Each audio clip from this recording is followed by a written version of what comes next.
welcome back. Let's get started. Okay, so for this week's lesson, we are going to focus on what is surprising to you. Our learning pursuits for this lesson and the next few lessons will be to identify and explain contrasts and contradictions. So you may be wondering, what is identify? Identify means to find. Explain means to describe in detail. So now you may be wondering, what are contrasts and contradictions? So before we talk about contrasts and contradictions, we're going to focus on what a surprise is. Yeah, the word surprise. I want you to focus on defining the word surprise. So in a few seconds, I'm going to ask you to pause because I want you to brainstorm this word surprise. What do you think it means, or what does a surprise mean to you? Pause.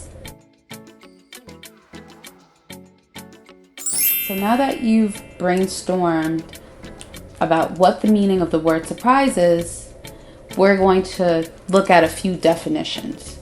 So surprise is one of those interesting words in English that is a noun, it's a verb, and it's an adjective.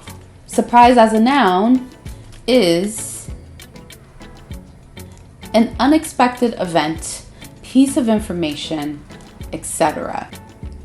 It is also an unexpected gift, party, etc. And a surprise could be a feeling caused by something unexpected or unusual. Here's an example of surprise in a sentence as a noun. I have a surprise for you. So a noun could be a person, place, or thing. So in this example, the noun is a thing, right? So I have a surprise for you. Surprise as a verb. So to surprise, it's an action, means to find, to attack, or meet someone or something unexpectedly. You might be feeling like, hey, I always thought surprises were good things or positive things. No, surprise could be used in a negative way, or surprise can have a negative connotation. Connotation means meaning. Although we often think of surprise as being something that's very positive, that's very happy, jovial, right? But it could also have a negative meaning. So here's an example of surprise used as a verb in a sentence. The teacher surprised us with a party. So this is positive, right? Maybe if I thought of maybe the teacher surprised you with a test, or the teacher surprised us with a take-home exam or essay. If you don't like essays or tests, that won't be positive for you. Have surprise as an adjective. A surprise is not expected. It's also used to describe a feeling. So causing a feeling of surprise. So adjectives describe noun. You would put surprise before the noun, so it's becoming an adjective. So like here. Okay, so there was a surprise celebration in the community. What type of celebration? A surprise one. So let's focus on building our vocabulary. We know the word surprise. We talked about the definition. Now we want to find other words that are similar to surprise, and we are going to focus on the synonyms first. Another word for surprise is unexpected, shock, amaze, astonish. Now let's talk about the words that are the opposite of surprise. So those are antonyms. Expected, known, predictable, schedule. In this part, we're going to focus on how do you explain something that's surprising to you. So I came up with this strategy where you can share your surprise in 4 different ways. For level 1, let's say you're looking at a picture. You can draw a line from the picture, a text, you draw a line to show your surprise. Level 2, you annotate your surprise with an exclamation point. Level 3, here is where you annotate a little more. You will annotate your surprise. So this surprises me because. So you're explaining why something is surprising to you. And you'll use these words, this surprises me because. And level 4, You're clarifying, right? You're clarifying and you're asking questions about your surprise. Clarifying means to change. So you're changing the way that you think. You thought something before, but now you think something else because of the picture, the video, the text that I showed you. Before, I thought ... ellipses, but now I think ... So before I thought ...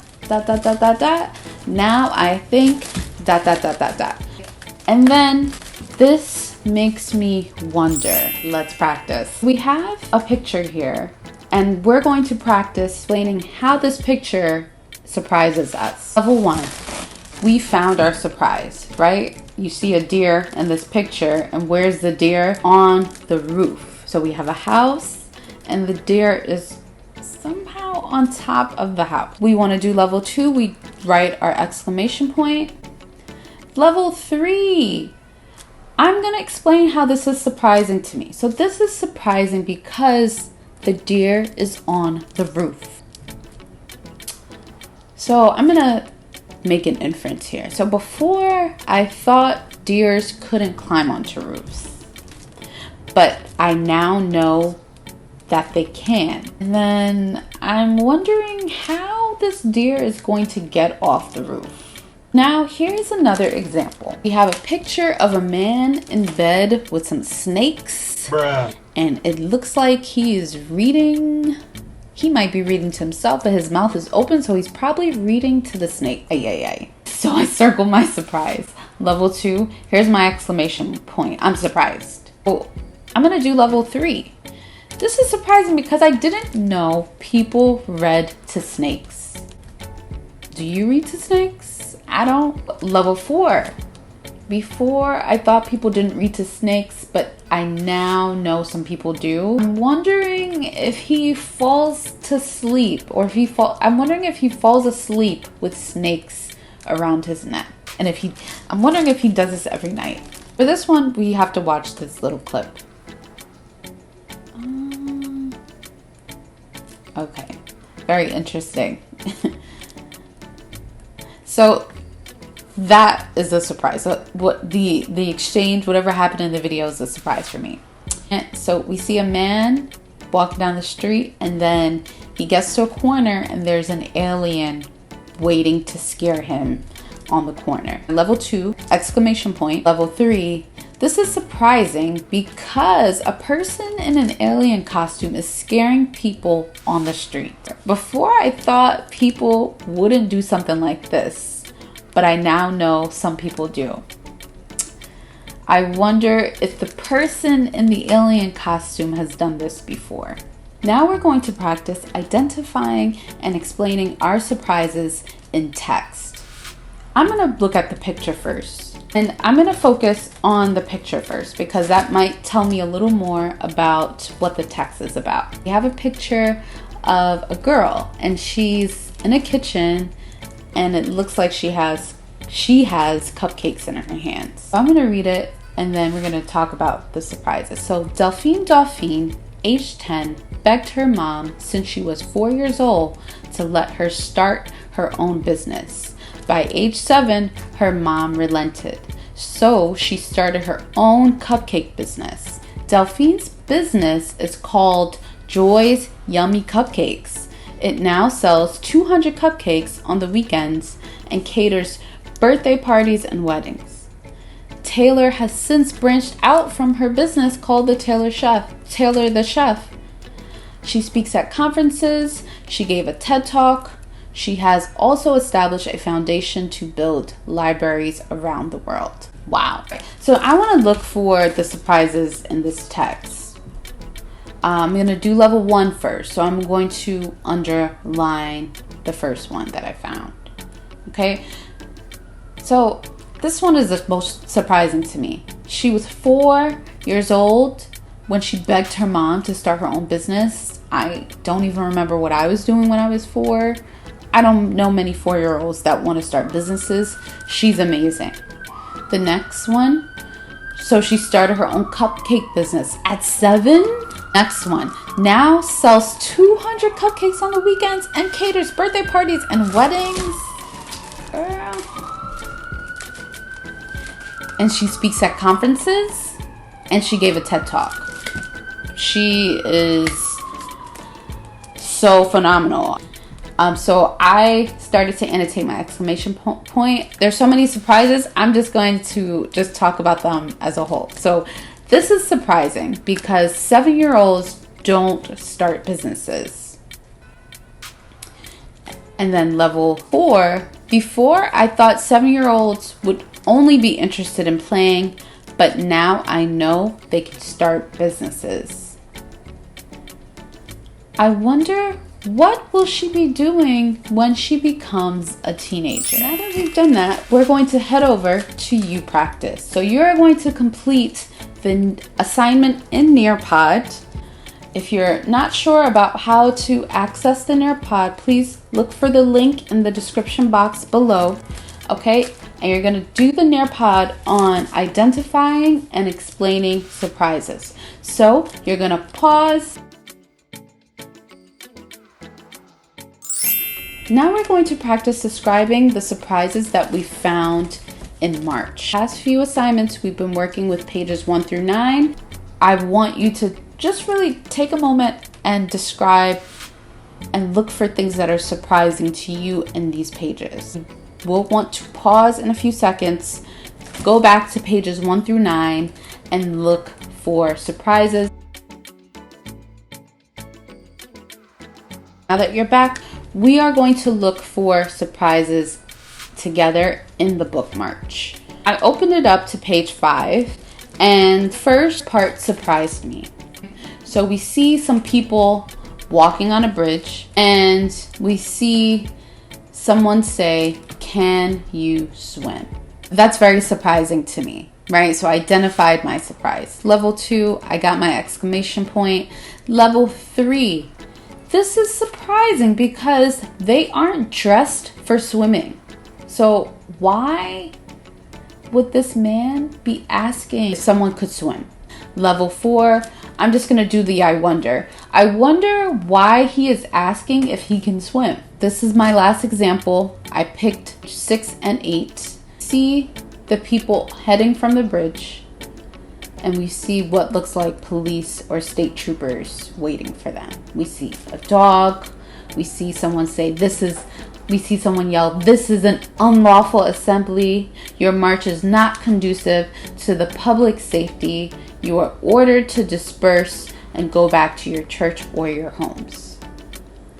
Then we see what looks like to be a clash between the men walking on the bridge and the police. We see whop, crack, thump, whop, and then we see someone scream, "Tear gas." Everything in these 2 pages surprises me. Why? Level 2, I have my exclamation point.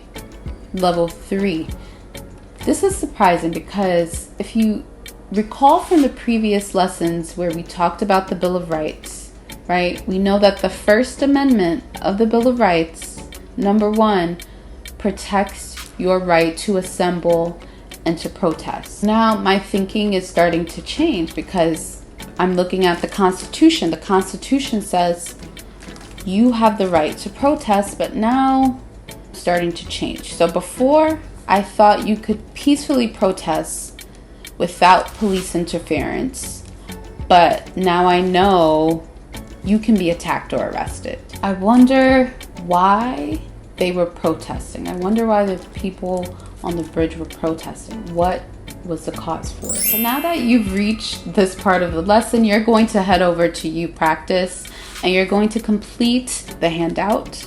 It's the You Practice, what happened in the first pages of the book March. It's a reading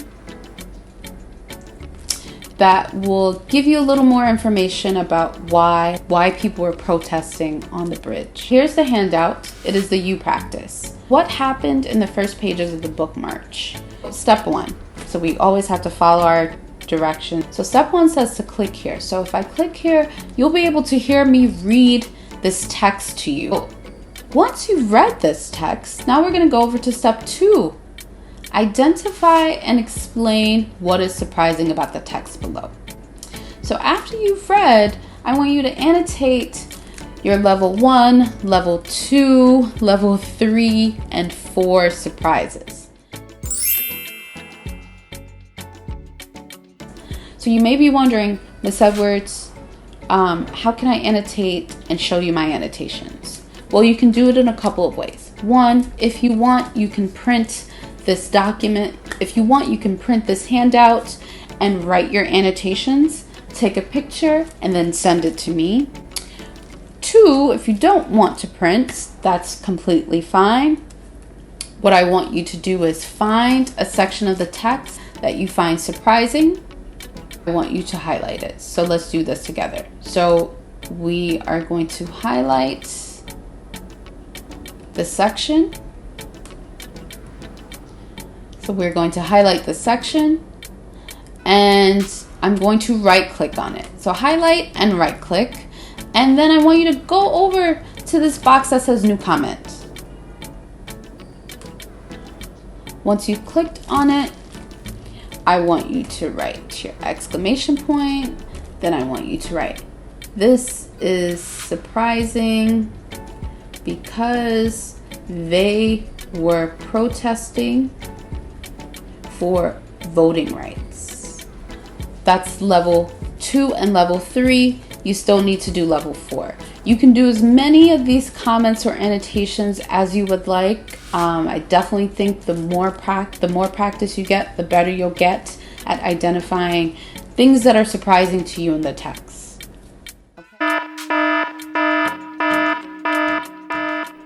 You are going to make 3 additional annotations of your surprises for this text. So I'm going to be looking for 3 additional annotations for this text from you. You're going to pause. Let's recap. So the word surprise is a noun, it's a verb, and an adjective. In this lesson, we focus on how we could identify, but then also explain surprises. We explain surprises, pictures and text and video, and we use these sentence frames. Thank you for participating. Keep up the good work. Until next time.